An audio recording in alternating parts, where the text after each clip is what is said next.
Hey, what's up guys, this is Shihab and welcome to the Dslr photography tutorial, and today we're going to learn about the shutter speed. So first of all, what is shutter?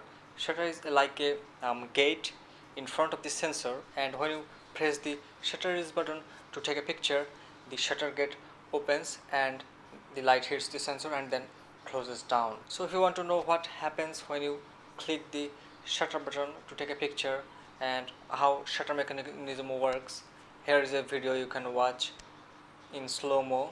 The slow-mo guys made the video. So basically the shutter gate remains at the back of your mirror of your DSLR.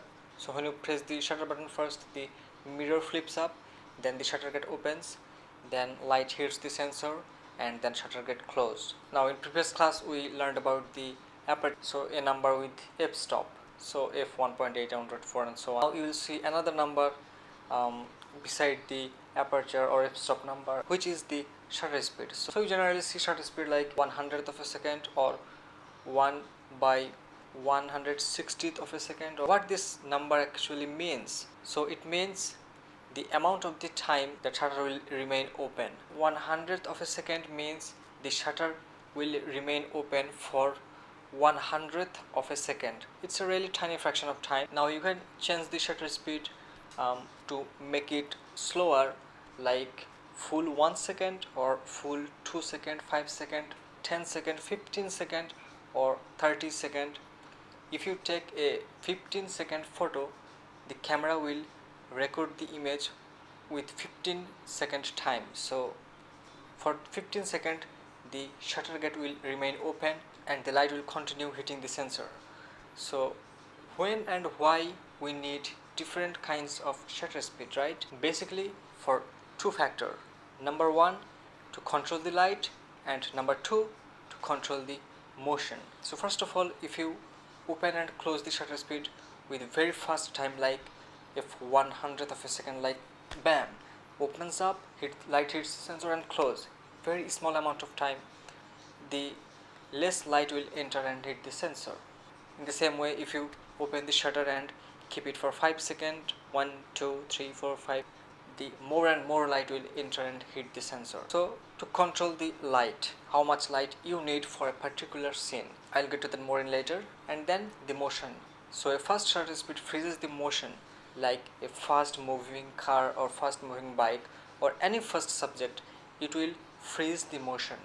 So if you want to freeze some motions like some action shots or sport photography or some wildlife, like some cheetah is running very fast and you would want to take that photo crisp and sharp, you need a fast shutter speed, like if 500th of a second or if 2000 of a second or if 4000 or even 8000 of a second, depending on your lighting condition and how fast your subject is moving. In the opposite way, if you need slow shutter speed to make the motion visible, then you have to use lower shutter speed, like 1/50th of a second or like full 1 second, half second or 2 second. So a picture will use 2 full seconds to take one single picture. So when you need that slow shutter speed, right?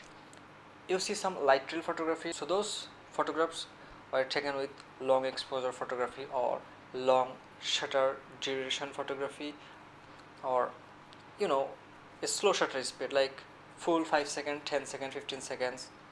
You say what you need. So right now the 3W part, when, where and why you need to change your shutter speed. So it obviously depends on the scenario, depends on the lighting, depends on the type of pictures you want to get. If you want to capture some light trails, like those night light trails, then you have to use the slow shutter speed, like 15 second, 20 second, 10 second, the amount of time you need. So important thing for slow shutter speed and for light painting, light trailing or any types of slow shutter speed thing, you have to have position your camera in a stable surface or anything like that. So best way is using a tripod. So make sure you use a tripod when you are shooting slow shutter speed, because if you are hand holding and shooting slow shutter speed like 5 second, 10 second, you will mix handshake to that photos. So make sure your camera is on tripod and then use slow shutter speed, this won't be a problem. How much shutter speed is preferable or suitable for your handheld shot? So the general rules are, it has to be more than your focal length. So every lens comes with a focal length, right? So if you have a Canon 7D and you bought it with a kit lens, it has 18 to 55 millimeter. In general rules, it means your shutter speed has to be equal or more than 1/18 of a second if you are shooting handheld. But there is a catch. Most of us are using a crop sensor or APS-C size sensor, which adds a crop, like Canon cameras are cropping 1.6 times and Nikon cameras are cropping 1.5 times. So the numbers of the equations works with full frame equivalent focal length. Like if you are using a 35mm full frame camera and obviously a full frame capable lens, your shutter speed has to be fast than your focal length.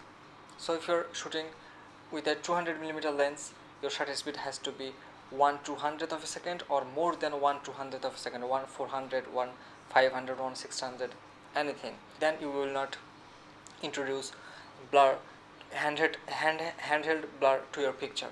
But what about the APS-C or small size sensor? So if you are using Canon 700D, 70D, 80D, 60D, 7D, these are APS-C size sensors. So you have to multiply the crop factor, which is 1.6 in the Canon APS-C size sensor. So if you multiply a 50mm with 1.8, then it goes 80, then the number comes out at 80. So your shutter speed has to be 1/80th of a second or more. So general rules of thumbs is, make sure you double the number that you are shooting with. Like if you are shooting with a 50mm prime lens, make sure you are using 50 into 2 equal to 100. Make sure you're shooting with the shutter speed of 1/100th of a second and more, or fast than 1/100th of a second, like 1/125th of a second, or 1/160th of a second, or 1/200th of a second, 1/400th of a second, so on. This way you will not introduce handheld shake to your photograph. It might sound a little bit complicated, but this is it. Calm down. Here is the thing. Your lens has a number written on it. That's your focal number with a mm or millimeter. So if you see your lens has a 50mm, 50 mm. Now multiply it by 2. So 50 into 2 equal to 100. Now use a shutter speed of 1/100th of a second. This way you will not introduce handheld shake to your photograph. This is the general rules. There are some exceptions, like if your lens comes with an image stabilizer, some lens call it OIS, optical image stabilizer, some lens call only IS, image stabilizer. So those image stabilizer will help to go little bit slower shutter speed than what you should actually shoot with. Like if the general rule says you have to shoot with 1/100th of a second, with the image stabilizer on, you can maybe shoot 1/80th of a second or 1/60th of a second. Now if you want to freeze the motion of something, like you want to stop and freeze a fast moving car or fast moving bike or fast moving tiger or lion, whatever it is, if you're doing wildlife, you have to use a fast shutter speed so that your motion goes freeze. Like 1/100th of a second is not very fast to freeze a very fast moving subject. In that case you wanna use 1/500th of a second or 1/1000th of a second. So now you know when and why you have to use different shutter speed to control the light and the amount of the motion you want to introduce in your picture. So if you are confused at some point, definitely ask me in the comment section down below. I'll be replying your questions. Anyway guys, I hope you liked this video. If you did, definitely hit the thumbs up button down below and also share this video with your friends. That's pretty much it. Definitely subscribe, stay tuned, stay awesome, and I'll see you guys in the next one.